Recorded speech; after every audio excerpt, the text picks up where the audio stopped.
skeptical about return to office because they want to get more face time with the boss. Things are beginning to get tight. We are late in the cycle. We can argue about whether we're going to recession or not. I think we are, but it's late in the cycle, and you should start to see degradation in the job market. CPI, what I think is, it's just tricky, right? So what CPI can do, if it comes in hot, right, then what you would expect to see is the market, equity market, to get roiled, Fed fund expectations to go up for a short period of time. I don't think long, because I don't think it's lasting, because other indicators are telling you that things are coming off the boil. But I think CPI is more impactful in the short term to the markets.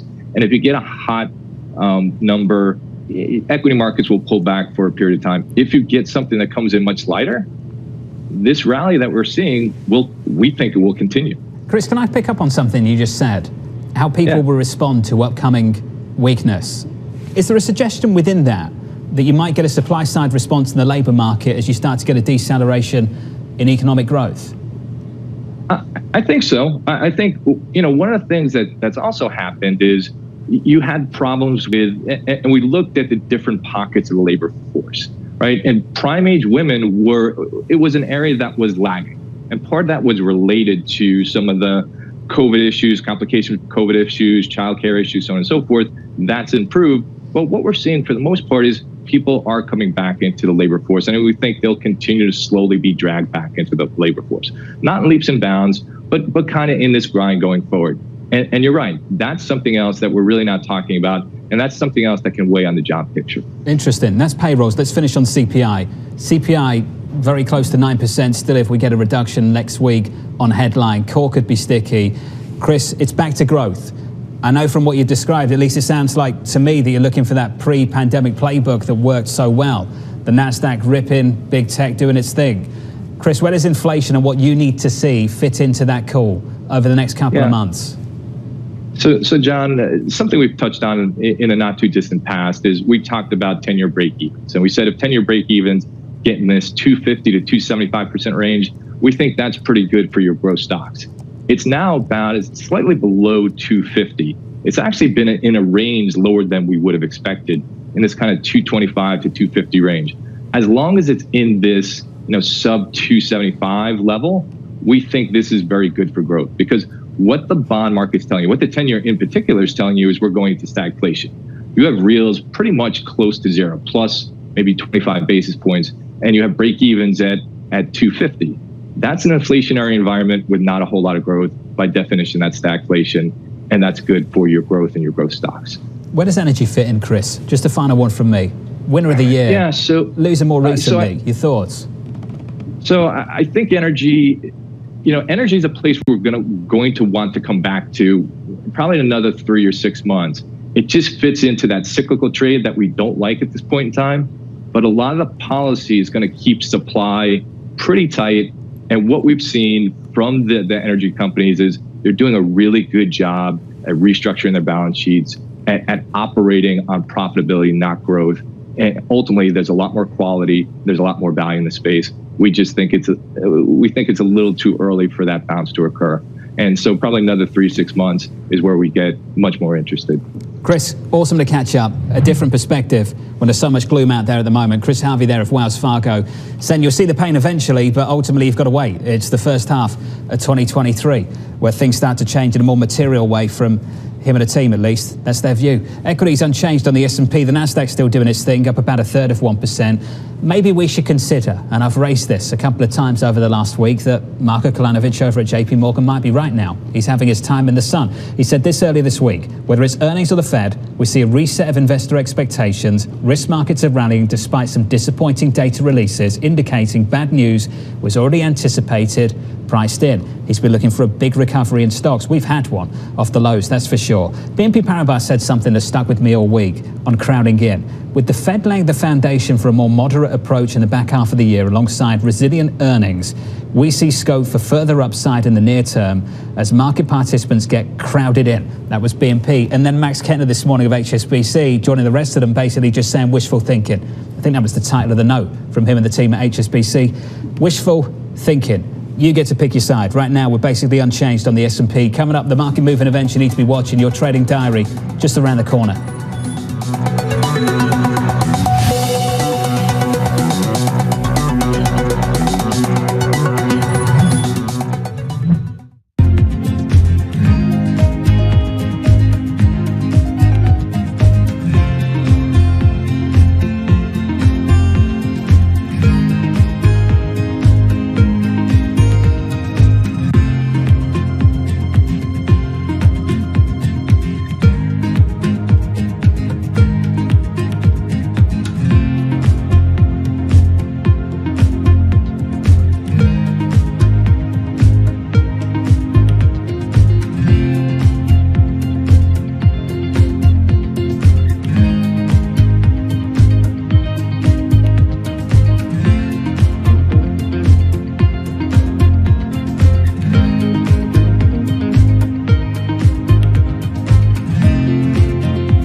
seems to have lost interest in waiting around for self-driving cars. I wrote in Google self-driving car in 2011. Wow. And I'm still waiting to be able to buy or just ride a self-driving car on demand. Why is it taking so long? I think in self-driving, first of all, the opportunity is so clear. The reach is so broad. We forgot that big things do start small. We all know how to drive, but we're driving amongst humans, and you have to deal with so many little scenarios. There are so many things that you've been learning about driving since birth. And codifying that using AI, sensors, and computers is turning out to be a lot harder. Last but not least, it's a safety critical system. None of us should deploy until and unless we have closed loop evidence that we're safe. I think that it's hard to put your head around any narrative. Let's just be honest. We've had sort of a shift in, are we in some sort of stagflation fears moment? People were talking about that all day yesterday.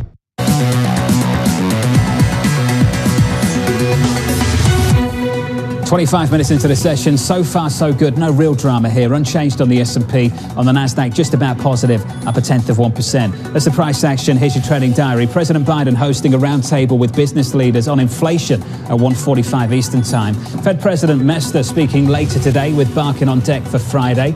And we round out the week tomorrow with the main event. It's the payrolls report just around the corner. We're looking for 250K. That's the median estimate. The high is 325, the low is 50. It's a widespread once again. Tune in right here on Bloomberg TV. All-star lineup. Mohammed Al-Arian, PIMCO's, former PIMCO's Mohammed Al-Arian, BlackRock's Rick Reeder. We'll be catching up, of course, with Mike Collins and Anastasia Amoroso as well. From New York City, this was the countdown to the open. This is Bloomberg.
Record-setting temperatures, deadly forest fires, receding rivers.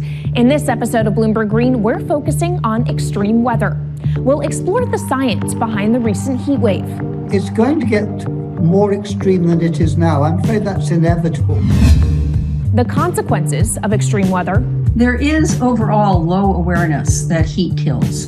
And until recently, there's not been as much effort to try and educate people about the dangers of heat. And solutions for the planet to mitigate and adapt. We need government to lead on this, and we need government to stimulate, regulate, and stop certain things happening. I'm Kaylee Lyons from Bloomberg's global headquarters in New York, and don't miss this week's edition of Bloomberg Green, airing this weekend on Bloomberg TV, Quick Take, and online. Bloomberg has enhanced search on the terminal to deliver what you need when you need it. Now, you can simply type phrases in everyday English in the command line. Compare financials. Find people. Analyze markets. You can enter phrases or ask questions. What do you want to know today? Ask a question or visit SearchGo to find answers now. Today's CFOs are reshaping the C-suite, positioning companies to meet the next generation of challenges, breaking out of traditional roles. One of the most important things is looking around the corner. Look for Chief Future Officer on Bloomberg. Every Friday with 30 minutes dedicated to fixed income, I'm Jonathan Ferro. This is Bloomberg Real Yield.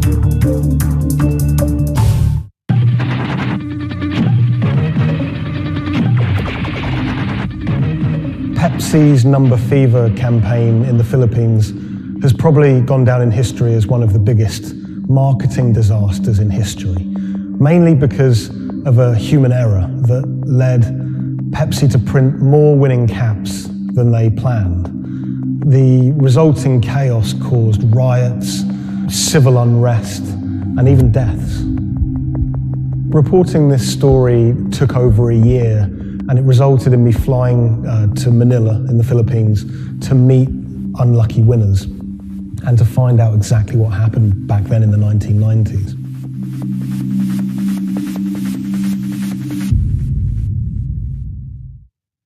My name is Jeff Maish. I'm a journalist based in Los Angeles. I wrote the story for Bloomberg Business Week about Pepsi's Number Fever campaign. The Philippines is a really interesting country. It's made up of thousands of islands, and it's also a country that's very heavily influenced by America. American culture is everywhere you look in the Philippines. They're obsessed with Frank Sinatra music, for example. They love all things America, and that extends to their love for soft drinks, Pepsi Cola, Coca-Cola. In the 1990s, it was everywhere. Pepsi and Coca-Cola were embroiled in what is now known as the Cola Wars. It was a fierce battle for market dominance. Number Fever was already a really popular promotion. It had been rolled out in America to great success. And so Pepsi decided to roll it out internationally, particularly in Asia. They thought it was the answer to their problems. They thought it could finally help them beat their biggest competitor.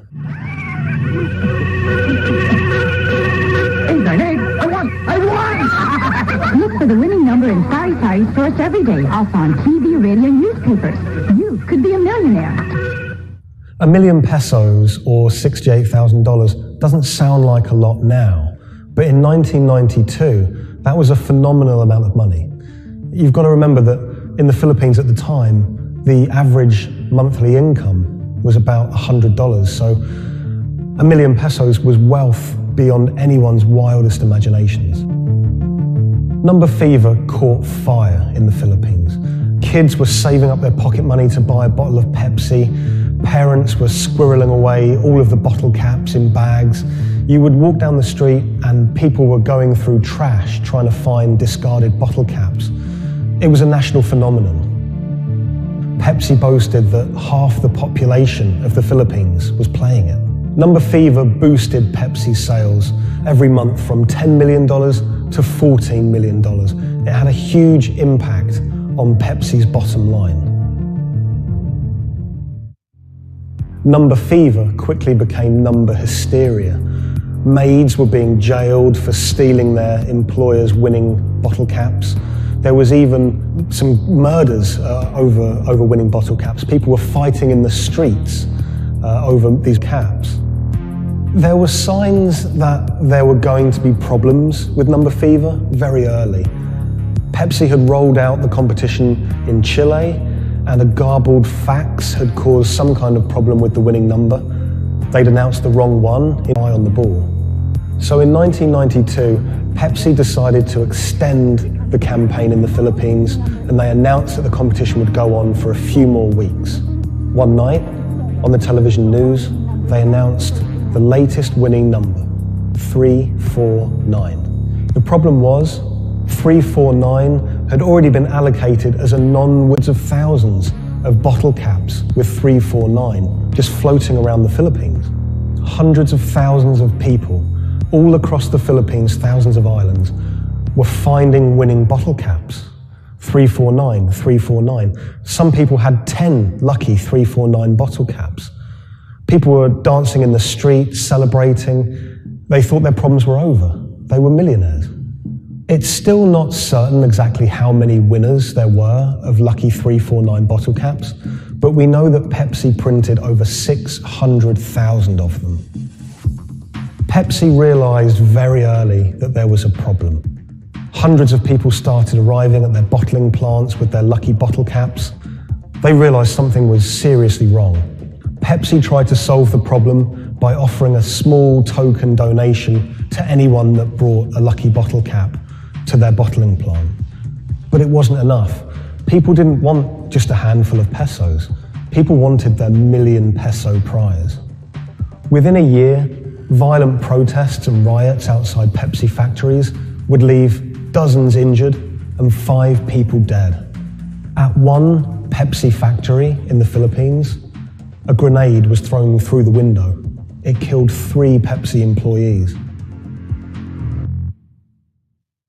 Anacita Rosario was a school teacher living near Manila in the Philippines. She was one of the tragic victims of this whole thing. She was walking to a nearby store to buy some rice one day when a Molotov cocktail was thrown at a Pepsi truck in a violent protest. It bounced under the truck and exploded. It killed her and an innocent bystander who was just a child and injured many others. When I was in the Philippines, I tracked down Anacita's daughter, Cindy, and her husband, Raul. It was clear to me that they were still very upset by the whole thing. You know, a family had been ripped apart by this competition. And Raul told me that he'd never remarried. He'd told me that he'd gone to meet Pepsi executives after his wife was killed. And he was angry. He said to them, you know, this wouldn't have happened if it wasn't for you, if it wasn't for Number Fever. The biggest revelation from my reporting was rumors that Pepsi was somehow involved in bombing their own trucks. I found a newspaper report with a headline that said, "Pepsi goons bomb their own trucks." And when I visited the NBI, the police department in the Philippines, they presented me with documents and interviews with people who claimed that Pepsi had paid them to cause riots and to cause trouble outside their plants in order to destabilize the situation and to frame the owners of the coalitions that were fighting them to try and curry favor. I just thought that was so shocking, and of course Pepsi denied it, but how bizarre that a company would be accused of bombing their own trucks.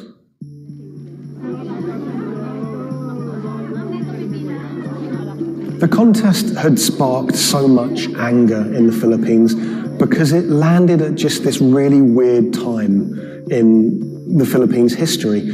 It was during a crazy election that was racked with allegations of fraud. The Philippines was in a kind of love-hate relationship with America. They loved, obviously, the American aid and finances that was pouring into the country, but at the same time, they yearned for independence. They wanted to be their own country. Vicente Del Fierro was a local preacher living in Manila, and he hated the Number Fever campaign. Del Fierro thought Pepsi's Number Fever campaign was just one of the many ways that America was asserting its dominance over a third world country. He hated seeing his fellow countrymen get ripped off, in his eyes, by this huge multinational American company. He wanted justice.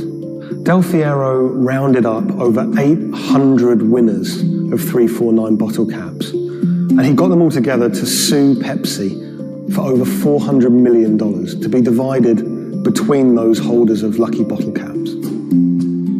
Del Fierro took money from some of the people who could afford it. They paid him 500 pesos to help with legal fees, but for people who couldn't afford the money, he would just represent them pro bono.